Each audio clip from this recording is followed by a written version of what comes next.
In the beginning, I would say that I was a little vulnerable to think that maybe there was something that I wasn't able to fulfill for her. This isn't just some hookup. Feelings started to develop really quick. So we were thinking about separating. Getting a divorce. Yeah. Like legally. Wait. Whoa.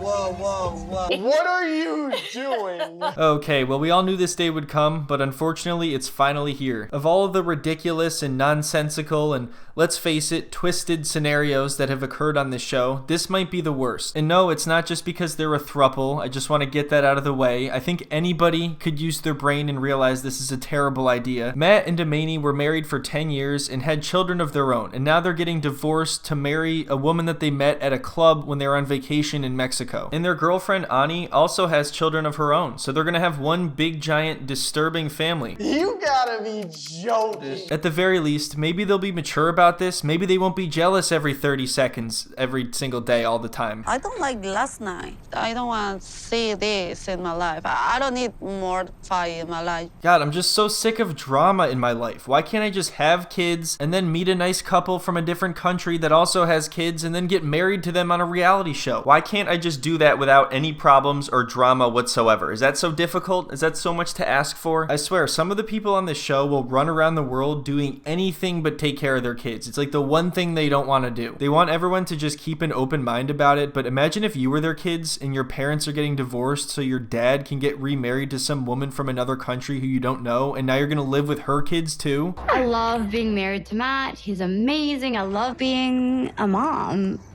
But I'm a boss babe. And babe stands for boss ass bitch energy. Oh, okay. Well, that makes a lot of sense. I understand now. That's what I needed to hear to understand this. The sad thing is, right before they leave to go hang out with their girlfriend for like 3 weeks and dump the kids with the grandparents, she has a moment of realization. She's like, wait, am I a boss babe or am I just an awful mother? Like leaving them for 2 weeks to pursue love, you know? Sometimes I'm like, why can't we just be like the normal parents? I'm a boss babe. Leaving our kids is getting harder and harder. Good? It should be hard to leave your kids. She's saying this like they have no choice. Like, you guys were married. You didn't sign up for this when you got married 10 years ago. You definitely didn't sign up for this when you had kids. This isn't just 3 adults deciding what they want to do with their lives. Their ultimate priority should be their children. And this also isn't a debate about open marriages because they're not even going to have a marriage. They're getting divorced. So, Anie, what do you say about the fact that you could be potentially destroying your marriage and ruining your family? I'm a boss babe. Boss ass bitch energy. All right, did you hear that? I guess if you're a boss babe, you allow your husband to divorce you and marry somebody else? Is that boss bitch energy? I don't think so. And I don't mean to put all the focus on her so much because they're equally responsible, and her husband Matt is far more annoying. He seems to just play dumb and acts like he doesn't know what's going on whenever he's called out for something. So right away at the beginning, they're complaining that everybody sexualizes this type of relationship immediately, but then this is the first thing we see when they're all together. I am hurt. I don't know for what, but I need help, please. Who's that? Our patient has the right. They keep trying to say, oh, it's not just a fling, this isn't a hookup, we're actually very serious about this, as if that makes it better. I'm sure even people in open relationships would tell you that you can't have the same level of jealousy that you would ordinarily, and that you should probably go into the relationship with the expectation that it is an open relationship. I don't think anybody would say, oh, what you do is you get married for 10 years and have kids, and once you've done all that, now you get divorced and you bring another person into it. But obviously we have one tiny bit of an issue, and that is we are legally married. Our only option is to get legally divorced. The fact that she's describing their marriage as a problem to begin with just says everything. And their girlfriend can't marry both of them, so I highly doubt there's never going to be any jealousy when it comes to that. Even if it's just on paper, you're still getting divorced and you still have to live with the fact that your husband is going to be married to another woman. And this trip will be different than the previous times. It's not focused in on vacations and Honeymoon mode. and smile and happiness and entertainment. It'll be The real life. This time it's real life, okay, but then as soon as they get there, they go to this beautiful resort and hop in the jacuzzi. And they can't even handle that. The jealousy starts right away. She's saying this time it's real life because Anie is going to be introducing them to her family. Little does she know that Anie is lying to her family and telling them that Matt is her boyfriend and that she is just a friend. And Matt is just off to the side like, wait, hold on a minute. Wait, what? Babe, why didn't you tell me this? Excuse me, which babe are you referring to? Because we're gonna need an equal babe ratio, otherwise surprised this isn't gonna work, because I'm a boss babe. Listen, I'm pretty much confused about everything you just said. Can you repeat? You know what? Don't even repeat. It's not gonna matter. So confused. Anyway, let's fast forward a little bit. They're going to the airport now, so it's a big day and they're feeling great. I just feel horrible. Oh. I feel like a You know, at least she cares. She's showing emotion. She seems to at least be a better mother than he is a father. He's just kind of like, wait, what? Are we not gonna scootily poop tonight? Is that what this means? Babe, you gotta stop worrying so much. Our kids are fine. They're gonna love all of this. Every single part of this they're gonna absolutely love. I don't see how they're gonna resent us at all or grow up to disagree with any of our decisions that we made. Just think of the kids. They would want us to get divorced and get married to this random person. That's what they want. Listen, kids, your father and I love each other very much, but we're also gonna get divorced and bring some other woman into the house to live with us. Nothing's gonna change though. Everything else is gonna be the same. Our family is just getting bigger. Oh yeah, also everything is gonna be filmed now, and our family is basically going to be a circus act on TV for millions of people to watch. This doesn't mean we don't love you. It just means we have a lot less time and love to give to you. Anyway, I think it's time we hit the road because we have to go leave for 2 weeks to meet someone else's kids. But you guys have fun. We leave to Mexico, have a hole in our heart because our babies are missing.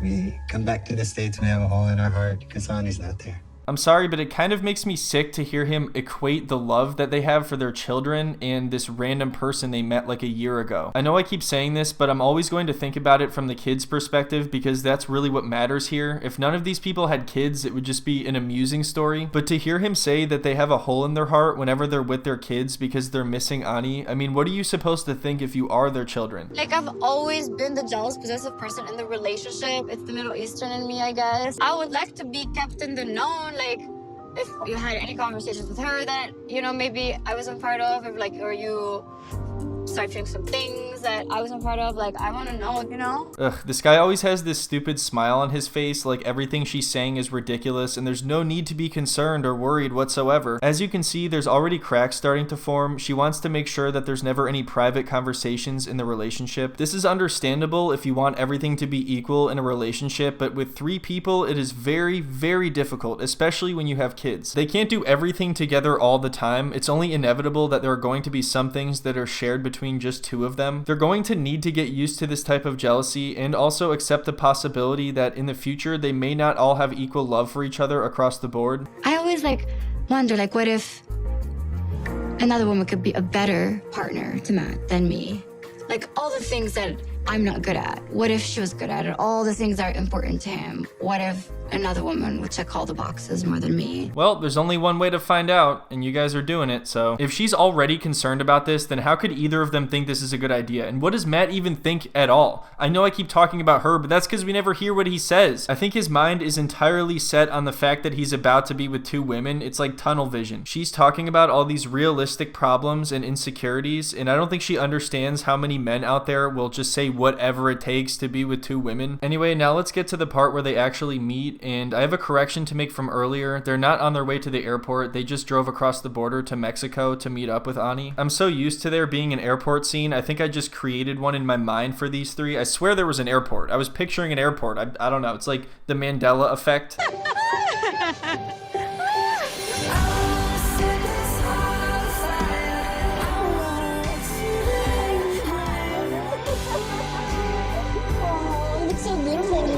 When there's 3 people like this, it's difficult not to overanalyze it and wonder if there's 2 of them that are more into each other. Because like I said, you can't do everything equally, so somebody's gonna kiss somebody else first, somebody's gonna hug somebody else first. I mean, Matt looks like an afterthought right here. I bet they had to agree who was gonna hug who first. I miss a lot all the time.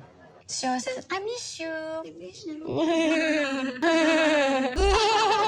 I'm sorry, but does this guy have a personality? Does he say or do anything at all other than sit there and stare at them and smirk? I swear, you could replace him with the Love is Blind template guy and I wouldn't even notice. I can't say I blame anyone for wanting to pursue other options if they're married to this guy. He's about as interesting as a grain of rice. We don't like the long distance. It's hard on us and Anie, and it's hard on our children. If it's hard on your children, then don't do it. It's not that complicated. This is optional. You're not visiting a family member. This isn't a relative. You're constantly choosing between your kids and then the person that you love, and you're just want to stop choosing. All right, I have a lot to say about what she just said. Literally every sentence she speaks, I could pause and talk for like 30 minutes. But what is this guy's deal? Say something. What is your opinion? Have a thought. He stares at them, he stares at the camera, and he nods and he smiles like, we're all in agreement. No, we're not in agreement. Say something. We don't know what the hell you're doing. Tell me an opinion that you have about something. So confused. So they get there, and their first night together is as good as it can be, and Imani, or Imani, I'm not sure how to pronounce her name. If it's Imani and not Imani, then he's saying his own wife's name wrong. Anyway, she falls asleep early, and then Matt and Anie end up doing some things together. This becomes an issue later on, but first they talk about Anie's family. I'm so excited to go to Guadalajara, so is Matt. Show us around your city.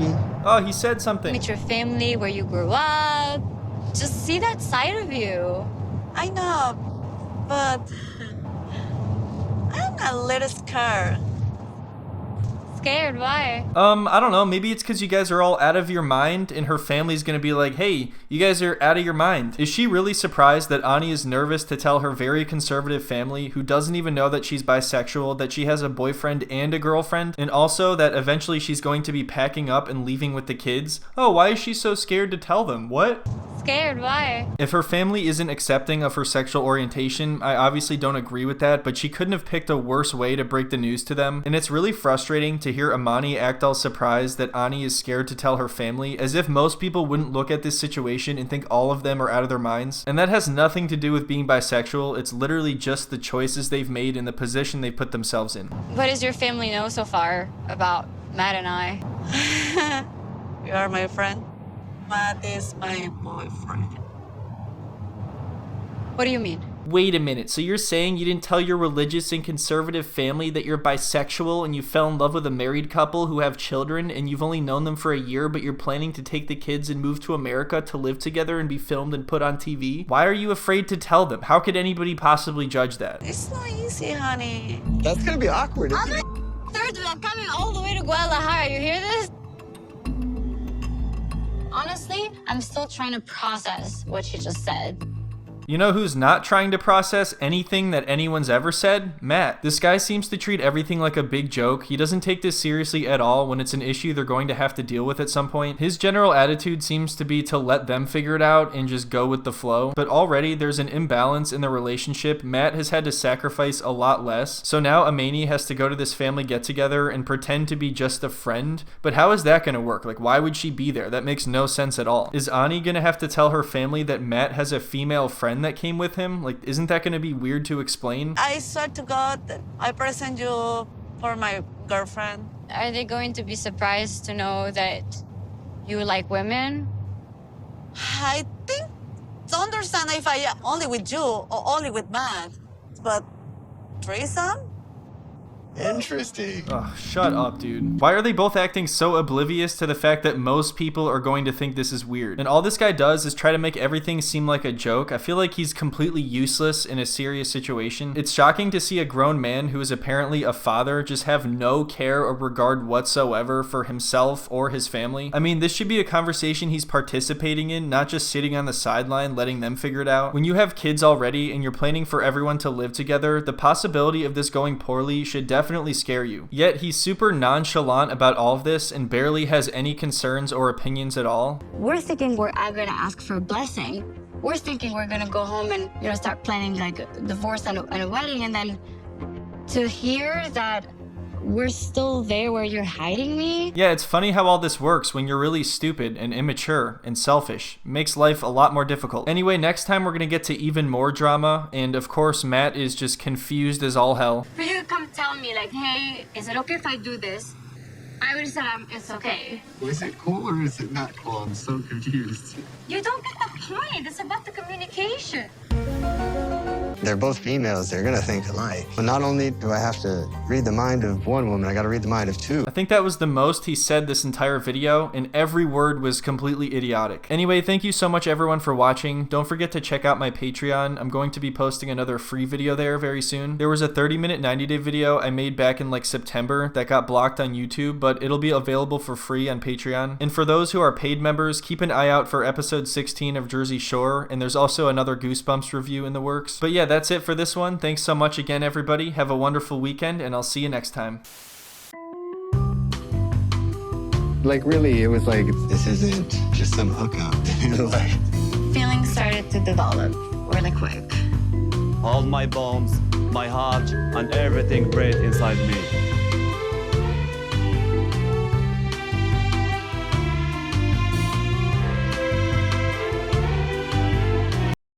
All right, that's enough. Who wants a burger?